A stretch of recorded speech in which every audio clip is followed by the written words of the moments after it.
नमस्कार, मी सादिक शेख, मानवाधिकार संरक्षण संघटना महाराष्ट्र प्रदेशाध्यक्ष। आज या ठिकाणी सोलापूरचे जिल्हाधिकारी यांना मानवाधिकार संरक्षण संघटनेच्या वतीने एक निवेदन देण्यात आला।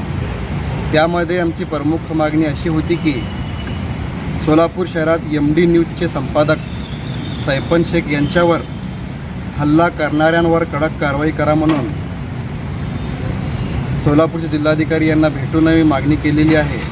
कारण गेल्या गुरुवारी दुपारी 2 वाजण्याच्या सुमारास सिव्हिल हॉस्पिटलमध्ये सैफन शेख यांना बोलवून श्रीकांत गायकवाड यांनी सैफन शेख यांच्यावर हल्ला केला।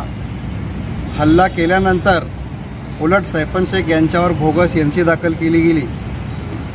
सध्या अशी माहिती येत आहे की सैफन शेख यांच्यावर बोगस गुन्हा दाखल करण्याचा प्रशासनाकडून प्रयत्न होत